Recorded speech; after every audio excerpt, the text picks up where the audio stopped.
పెళ్ళైనా పండగైనా వేడుక ఏదైనా పట్టుచీరల ప్రత్యేక వేదిక వారాహి సిల్క్స్.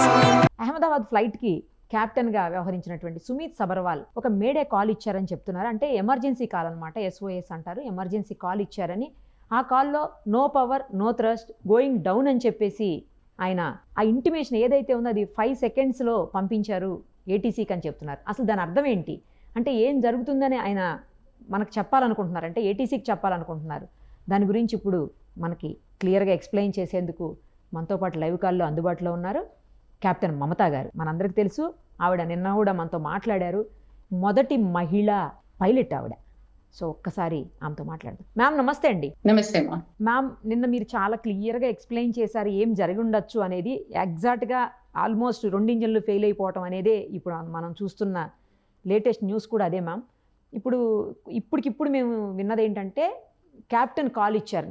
ఎవరైతే సీనియర్ క్యాప్టెన్ ఉన్నారో అందులో ఫస్ట్ పైలట్ ఉన్నారు, ఆయన ఇచ్చిన కాల్ ఏంటంటే no power no thrust going down అని ఇచ్చింది. దాని మీనింగ్ ఏంటి మ్యామ్? అంటే ఈయన ఏం చెప్పాలనుకున్నారు అసలు? No power no thrust is simple thing that we have to understand. ఇంకా దాంట్లో పవర్ లేదు, మా 2 ఇంజిన్స్ పవర్ క్రియేట్ చేయట్లేదు.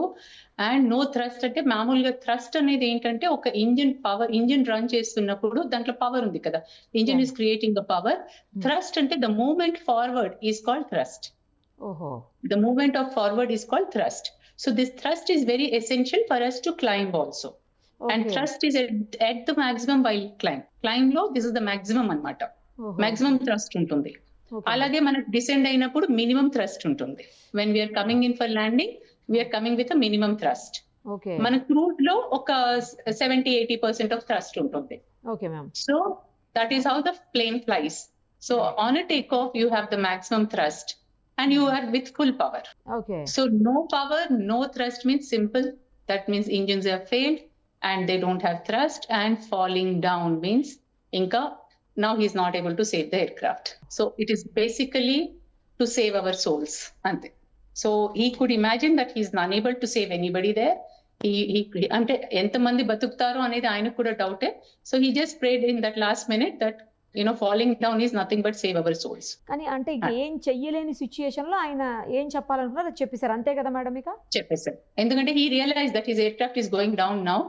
And in spite of that మీరు చూడండి ఇప్పుడు ఆ ఇమేజెస్ అవి చూస్తుంటే ఆయన అప్పటికి ఆ ముందు బస్తీని అంతా అవాయిడ్ చేశాడు. ఆ బస్తీ మీద పడిపోయి ఉంటే ఇంకా thousands of people would have died on the ground. So ఇది ఎందుకంటే టేక్ ఆఫ్ తర్వాతనే మొత్తం బస్తీ ఉంది. లక్కీగా he saved all of them. And కొంచెం ముందుకెళ్ళి he tried his best to avoid the habitat. అక్కడి వరకు ఎంతవరకు అయినా సేవ్ చేయగలిగాడో చేశాడు. And then he could not control that aircraft anymore. It was coming down. So whatever best he could do he has done. And all salutes to the pilot I would say. ఇంకో latest news కూడా వింటున్నాం ma'am. ఏంటంటే fuel tank ఉంటుంది కదా, ఆ tank కి supply చేసేటువంటి pipe line ఏది ఉంటుందో దాని వాల్వ్స్ క్లోజ్ అయిపోయాయని, దాంట్లో ఏ మాత్రం కాస్త కూస్తున్నటువంటి ఫ్యూయల్ ఏదైతే ఉందో అది 30 to 40 సెకండ్స్ మాత్రమే వస్తుందని, అందుకే 45 సెకండ్స్లో ఇది క్రాష్ అయిపోయిందని చెప్పేసి అంటున్నారు మ్యామ్. ఎందుకు, ఎవరు చూస్తారో అసలు దాన్ని? అంటే ఎందుకు వాల్వ్స్ క్లోజ్ అయ్యాయి? మేడం ఇది this is still unproven thing what people are talking. So we should not comment about it because this has to come out in investigation only. Fuel lines block అయిపోయి there is no supply to the fuel anedi. At this point of time there is no point of this discussions about it. But there is some reason why the power has shut off. It can be anything. It need not be just fuel alone. అవునా? Okay. Yeah, it need not be fuel alone. ఇంకా ఏమేమి అవుతుండొచ్చు ma'am? అంటే ఏమేమి options ఉన్నాయి అట్లా fuel అది ఎందుకు shut down అయిపోయింది? ఎలక్ట్రికల్ సిస్టమ్స్ ఉంటాయమ్మా అందులో. there are a lot of electrical systems. Electrical systems fail అయితే కూడా ఇంజిన్స్ ఫెయిల్ అయిపోతాయి. ఓన్లీ ఫ్యూయల్ వల్లే కాదైతే? ఫ్యూల్ వల్లనే అని అనలేము మనం. That is the only reason అని అనలేము. అదే నో పవర్ అని అన్నారు కదా ఆయన. నో పవర్ అంటే engine fail is no power. Failure no power. Engine failure is no power. So engine fail again. I'm saying you there could be. Of course, he didn't announce bird strike. So bird strike he would have announced kabatti. So we more or less rule out a bird strike. Kani no power, no thrust ante that his both engines were not generating power. They were losing altitude and he was going down. Power generate చేయడానికి అసలు use అయ్యే fuel తో పాటు ఇంకేమేమి ఉంటాయి ma'am? No, not only fuel amma. There's a lot of electrical systems to run the engines. Okay. Electrical Yeah, system but కూడా even- fail అయి ఉండొచ్చు even అయితే. ఆ సిస్టమ్స్ ఫెయిల్ అయితే అందుకే మామూలుగా పెద్ద ఎయిర్ క్రాఫ్ట్స్ లలో చాలా రిడెండెన్సీ ఉంటాయి. అంటే ఒక సిస్టమ్ ఫెయిల్ అయితే ఇంకో సిస్టమ్ వచ్చేస్తుంది in place. Okay okay. It takes over, the second system takes over. But because this was happened just after a takeoff kabatti, we do not know the actual reason. ఏంటంటే అప్పుడు వాళ్ళకి అంత time ఉందా second system take over చేయడానికి? ఓహోహో okay. It అప్పటికప్పుడు was a వాళ్ళు very critical phase. ఇది చాలా క్రిటికల్ ఫేజ్ లో అయింది. మామూలుగా ఒక టేక్ ఆఫ్ ఒక 3 stages 4 stages ఉంటుంది. అంటే after take off also we call it as claim stage 1, claim stage 2, claim stage 3. So ఈ ఇన్ని స్టేజెస్ లలో కూడా పైలట్ చాలా అలర్ట్ గా ఉంటాడు till the time he climbs to his required altitude అన్నమాట. So it is very difficult for us to assess at this point of time. Of course now we all know it is engine failure, but the reason for engine failure we will know only from the black box. ఇప్పుడు ఏదైతే అంటే జనరల్గా ఇప్పుడు బయటకు వస్తున్న న్యూస్లో అది కూడా వస్తుంది మ్యామ్. ఏమంటే వాల్వ్స్ బ్లాక్ అయిపోయాయి, వాల్వ్స్ బ్లాక్ చేశారు, అంటే ఆఫ్ చేశారు, వాల్వ్స్ ఆఫ్ చేశారు అన్నట్టు ఇంజిన్కి సప్లై చేసే it is still a myth for us. మేము ఇప్పుడే అది we cannot accept it. Yeah. Okay, you can't accept. Okay, ఒకవేళ ఇన్ కేస్ అలాగే జరిగింది అనుకున్నా కూడా అదే నిజమై ఉంటే మ్యామ్, ఎవరన్నా మనం మాన్యువల్ గా చేస్తేనే అవుతుంది కదా తప్పించి దానికి అది షట్ డౌన్ దానికి అది వాల్ క్లోజ్ అయిపోవటం జరగదేమో కదా? అది కూడా రూల్ అవుట్ చేయలేము. It can be possible. అంటే ఏదైనా అబ్స్ట్రక్షన్ వచ్చి అది ఎక్కడన్నా మెయిన్ సిస్టమ్ లో, అంటే మళ్ళీ 2 engines have 2 separate systems. It is not that it is happening in one system. రెండు అది కదా మేము అనేది. ఒకటే సిస్టమ్ లో ఫెయిల్ అయితే వీ కెన్ అండర్స్టాండ్, ఓకే ఏదో బ్లాక్ అయింది చేయండి. 2 systems simultaneous గా బ్లాక్ కావడం is again very strange thing. ఇప్పుడు ఫ్యూయల్ సప్లై అయ్యేది ఒకే వాల్వ్ లో నుంచి రెండింటికి సప్లై అవుతుందా madam? 2 engines? No. It comes totally separate systems. దీనికి వేరే దాంట్లో నుంచి సప్లై అవుతుంది, దానికి వేరే దాంట్లో నుంచి సప్లై అవుతుంది. ఎస్. ఇప్పుడు మీకు రైట్ ఎయిర్ క్రాఫ్ట్ లో రైట్ వింగ్ లో ఫ్యూల్ ఉంటది, అక్కడి నుంచి మీకు రైట్ ఇంజిన్ కి సప్లై అవుతుంది. లెఫ్ట్ నుంచి లెఫ్ట్ ఇంజిన్ కి సప్లై అవుతుంది. But at the same time we do have a system where we call a cross feed. అంటే ఒకసారి ఒక రైట్ వింగ్ లో తగ్గిపోతే ఫ్యూల్, అంటే ఇప్పుడు మేము కాన్స్టెంట్ గా ఒక టర్నింగ్ చేస్తున్నాం, ఒక దగ్గర హోల్డ్ చేయాల్సి వస్తుంటది. హోల్డ్ అంటే where in the air we're holding for a while. It could be sometimes because of traffic.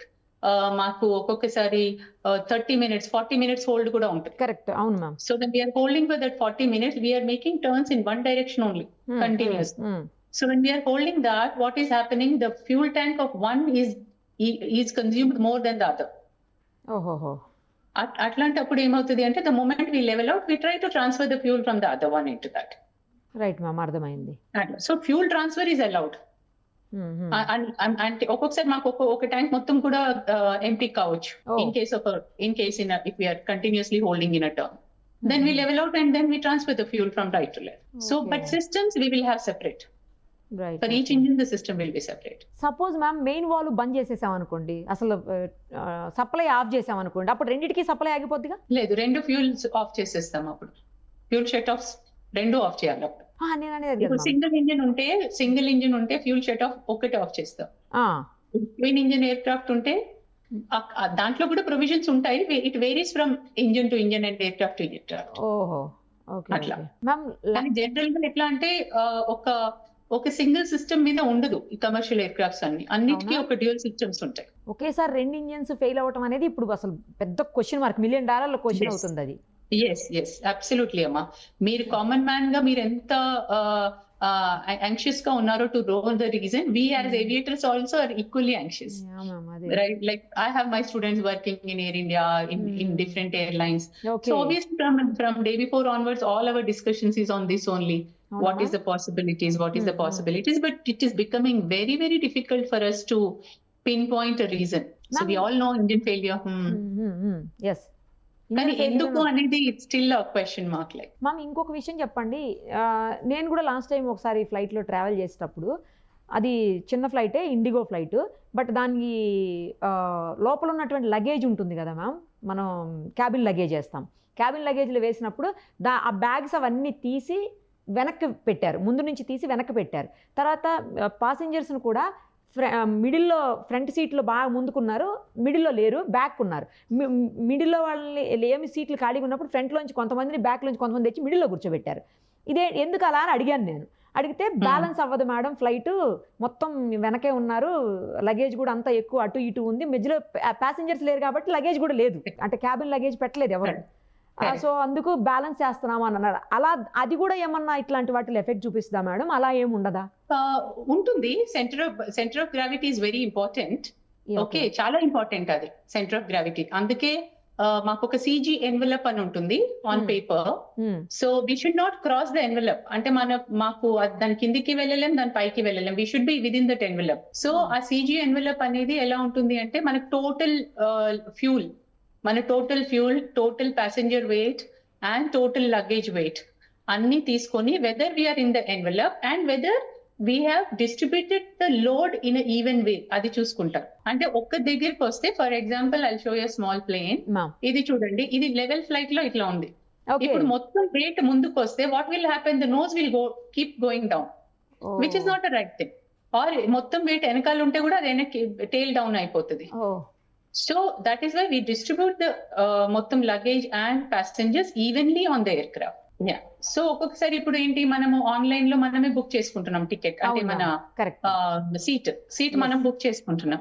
So there is a possibility sometimes everybody is booking tickets forward only and that flight is not full. And if the flight is not full, there are lot of vacant seats, then they will distribute all the passengers evenly. లేదు అంటే అటు side ఇటు side ఎక్కడో చోట భారం పడిపోతుంది, wait పడిపోతుంది. అంతే అది బ్యాలెన్స్ చేసుకుంటే ఏం కాదా మ్యామ్? బ్యాలెన్స్ చేసినప్పుడు ఏం కాదు. Then we are even our cruise everything is normal. అంటే కొంచెం marginally forward backward is okay, marginally. అందుకే మాకు మార్జిన్స్ ఉంటాయి దాంట్లో. To what extent we can take it forward are backward అని. ఇప్పుడు ఎంత వెయిట్ ఉంది, దేని వెయిట్ ఎంత ఉంది, బ్యాగేజ్ ఎంత ఉంది, ప్యాసింజర్స్ వెయిట్ ఎంత ఉంది, అదంతా మీకు ముందు డిస్ప్లేలో కనిపిస్తా ఉంటుందా మ్యామ్ మొత్తం? అంటే ఇప్పుడు కమర్షియల్ ఎయిర్ క్రాఫ్ట్స్ లో ఎలా ఉంటుందంటే we take average persons weight as 75. ఓహో, ఇండియాలో ఒక average human weight we take it as 75. Okay. And luggage we take it as 15 kgs because that is what we carry. Yes ma'am. Yes. And check-in luggage also, check-in luggage కూడా మీరు చూడరు, కానీ లోపల cabin లో అంటే cabin కింద ఏదైతే luggage compartment ఉంటుందో దాంట్లో మళ్ళీ కంపార్ట్మెంట్స్ ఉంటాయి లోపల. ఓకే. సో దే డోంట్ ఇలాగే మనం ఒక దగ్గర పెట్టేసారు. They start loading it in such a way, first load ఇక్కడ పెడతారు, సెకండ్ లోడ్ ముందుకు పెడతారు, థర్డ్ లోడ్ మళ్ళీ వెనక్కి పెడతారు మళ్ళీ. So they evenly spread the luggage also inside. Okay. మన కింద లగేజ్ ఏదైతే ఉంటుందో ఎయిర్ క్రాఫ్ట్ లో, that is also having again separate compartments అన్నమాట లోపల. అది కూడా ఈవెన్ గా పెట్టాలి, అయితే ఎలా పడితే అలా పెట్టాలి. yes మన తర్వాత 11A సీట్ దగ్గర ఎమర్జెన్సీ ఎగ్జిట్ ఉంది. అక్కడి నుంచే ఇప్పుడు ఎవరైతే రమేష్ కుమార్ అని అతను బయటపడ్డాడో అక్కడి నుంచే బయటపడ్డాడు, ఒక సేవ్ అయిన పాసింజర్ అని చెప్తున్నారు. ప్రతి ఫ్లైట్ లో కూడా 11A దగ్గర ఎందుకు ఉంటుంది అనేది ఒక చిన్న డౌట్. తర్వాత నేను గతంలో ఒకసారి సేవ్ అయ్యాను అని ఒక అతను చెప్తున్నాడు, అదే 11A దగ్గర కూర్చున్నాను నేను అని చెప్పేసి కొన్ని సంవత్సరాల క్రితం అతను కూడా ట్వీట్ చేశాడు, మళ్ళీ 11Aనే ఇప్పుడు ఇతన్ని కూడా సేవ్ చేసింది అని చెప్పేసి. డెఫినెట్లీ కొంచెం ఎమర్జెన్సీ డోర్ దగ్గర ఉన్న వాళ్ళకి ఒక వన్ లిటిల్ అడ్వాంటేజ్ ఉంటుంది, because there is an emergency door, but at the same time he cannot open it అండి, అంత ఈజీ కాదు ఇది. ఒకసారి ప్రెషరైజేషన్ స్టార్ట్ అయినాక ఒకసారి within 30 seconds madam whatever has happened, and how could he even think of pulling out the door? See, he was luckiest అంటే ఆయననే ఒక భగవంతుడేమో అనుకోవాలి ఈ రోజు. లేకపోతే మనం వెనకటి మూవీస్ చూస్తాం కదా, భగవంతుడు ఇలా అగ్నిలో నుంచి వచ్చేస్తున్నాడు బయటికి అని. This was a factual thing that we have seen day before. So అతను అక్కడ పడినప్పుడు ఫార్చునేట్లీ ఆయనకి మంట అంటుకోలేదు. So the aircraft broke into pieces. So ఆ ప్లేస్ లో అది ఇరిగిపోయి హీ వాజ్ అవుట్ కాబట్టి హీ కుడ్ సర్వైవ్. అంతే తప్ప అతను దూకలేదు. No. He is telling, no, I have strapped out and came out అని. I strapped out and walked out అన్నాడు. అవును. సో స్ట్రాప్ ఆయన తీసుకొని బయటకు వచ్చాడు, ఆయన దూకలేదు. అదే he didn't jump. He just walked out. But it's a sheer luck అంతే. లక్కే మేడం, కరెక్ట్. 11A సీట్ కి డిమాండ్ పెరిగిపోతుందని అంటున్నారు మేడం అందరు ఇప్పుడు. Emergency exit can make it 4 times or 5 times now. As such, airlines are charging you more for a seat. Yes, 1000-1500 extra తీసుకుంటారు XL seats ఎప్పుడు కూడా. Yes ma'am. Yeah. And if you see, even actually emergency seat has a better value ముందు నుంచి కూడా. That is because you have a more leg space. Yes, leg space కోసం XL seat అందుకే కదా మనం తీసుకుంటాం. Leg space, yeah. Actually, emergency exit దగ్గర children allow చేయరు మ్యామ్. నేను రీసెంట్ గా ట్రావెల్ చేసినప్పుడు కూడా నేను అక్కడే బుక్ చేసిన. చేస్తే బాబుని ఆపేశారు మ్యామ్, బిలో 12 years అని చెప్పేసి, బిలో 15 అసలు మేము అలౌ చేయము అని చెప్పి ఆపేసి, మళ్ళీ మాకు ఎక్స్ట్రా నా దగ్గర అమౌంట్ తీసుకున్నారు ఆల్రెడీ, అది రిటర్న్ కూడా చేయలేదు, చేయకుండా మళ్ళీ ముందుకు మార్చారు సీటు బాబుది. బాబుతో పాటు మేము కూడా మారాల్సి వచ్చింది ఫ్యామిలీ మొత్తం. ఎందుకు అలౌ చేయరు పిల్లల్ని? ఎందుకు చేస్తారు అంటే బేసికలీ ఎమర్జెన్సీ ఎగ్జిట్ ఎందుకుంది? In case of any problem, suppose say let's say there is a fire on the aircraft and we do an emergency landing and immediate గా emergency doors open చేసి shoots open అయిపోతాయి, slides దాన్ని shoots అంటాం. So ఆ shoots open చేసి people start sliding out. Okay, అందుకని మీరు చూస్తే మనకి ప్రతి టేక్ ఆఫ్ కంటే ముందు ఆ ఎయిర్ హోస్టెస్ క్యాబిన్ క్రూ వచ్చి మనకి ఎక్స్ప్లెయిన్ చేస్తారు how to open the emergency door. అవును అవును. So there is a lever, you have to pull the lever, pull the door inside or push and turn it and throw it outside, like you can even keep it inside. అది అవన్నీ ఎందుకు నేర్పిస్తారు అంటే you should know how to, and a child will not be able to open it in case of an emergency. Okay, so అందుకే we don't allow children there. Okay, అది strict రూలా ma'am ఎవరికైనా కూడా? Strict. అలాంటప్పుడు online లో మేము book చేసినప్పుడు age ఇస్తాం కదా, ఎందుకు మరి అలౌ చేసింది టికెట్? యాక్చువల్ గా వాళ్ళ system should not accept people below 18 years. కానీ I think they still have not tweak that in to that. కానీ ఇట్ ఈస్ నాట్ ఈవెన్ కొంచెం ఓల్డ్ ఫ్రెజైల్ పీపుల్ ఉంటే కూడా మేము we tell them to move to the other seats. అవునా? Okay. Those అంటే ఎక్కడైతే where we get a feeling they will not be able to handle అని feeling వస్తే మటుకు మేము వాళ్ళని వేరే సీట్లోకి చెప్పేస్తాం. ఇంకొకటి మ్యామ్, ఆ స్టార్టింగ్ అనౌన్స్మెంట్ అప్పుడే క్యాబిన్ క్రూ చెప్తా ఉంటారు ఇవాక్యువేట్ అని 3 times చెప్తే అప్పుడు మీరు అది ఎందుకు మేడం, ఎందుకు చెప్తారు అట్లా? అది ఏంటి? What is evacuation is, ఇప్పుడు నేను అన్నాను there is a fire on the, let's say there is a fire on board. Now what happens, complete smoke వచ్చేసింది. ఆ టైంలో ఎవ్రీ క్యాబిన్ క్రూ వాళ్ళు స్టార్టింగ్ ల్యాండింగ్ అయ్యేటప్పుడు వాళ్ళ సీట్స్ మీద కూర్చొని ఉన్నారు. అవును, వాళ్ళు అక్కడి నుంచి అనౌన్స్ చేసేస్తారు అది హాల్ట్ కి రాగానే evacuate. So the moment evacuate is announced, then we are opening that door, the emergency doors. We throw it out, అది ఎమర్జెన్సీ డోర్ అది పుల్ చేయగానే షూట్ బయటకు వచ్చేస్తుంది and people will start sliding out. And అప్పుడు కూడా చాలా clear గా చెప్తారు ఎయిర్ హోస్టెస్, అంటే అంతవరకు మీకు స్టార్టింగ్ లో ఎక్స్ప్లెయిన్ చేయరు, but if there is a real emergency then we tell please don't touch your luggages, you first slide out. ఓహో, అంతే. ఎందుకంటే కొంతమంది చాలా యాంగ్షియస్ గా నా బ్యాగ్ ఉండిపోయింది, నా హ్యాండ్ పర్స్ ఉండిపోయింది, వాళ్ళు వాటి గురించి అని పరిగెత్తుతుంటారు. We should never do that. We should first slide out and first exit yourself. ఎందుకంటే అది ఎంత ఫాస్ట్ గా ఫైర్ అంటుకోవచ్చు, or the whole aircraft can again burn like a bomb అన్నమాట, బర్స్ట్ కావచ్చు. అందుకని in case of many emergencies we first open the chutes and ask people to slide and run away from the aircraft. Evacuate అనే వాడు వినిపించకుండా గనక open చేస్తే అది punishable offence కదా ma'am? yes because there's a lot of damage which creates. ఇప్పుడు అది open చేయగానే షూట్ ఓపెన్ అయిపోద్ది. ఆ షూట్ ని మళ్ళీ క్లోజ్ చేయడానికి ఇట్స్ lakhs of rupees అన్నమాట. అంటే they get a new chute to put it there. అవునా? Okay, it's a very expensive affair. అందుకే షీల్డ్ లాగా ఉంటుంది అదేనా మ్యామ్ ఊడిపోయేది? ఆ షీల్డ్ బయటకు వచ్చేస్తే అక్కడ లోపల నుంచి ఇంకో షూట్ ఉంటుంది. అంటే మీరు చూసుంటారు ఎప్పుడైనా, ఈవెన్ మూవీస్ లో దాంట్లో చూపిస్తారు, ఒకటి స్లైడ్ ఓపెన్ అయిపోతుంది కిందికి, ఒక గాలి స్లైడ్, అంటే బలూన్ లాగా కిందికి ఓపెన్ అయిపోతుంది, జారిపోవడానికి అందులో నుంచి స్లైడ్ అయిపోతుంటారు అన్నమాట.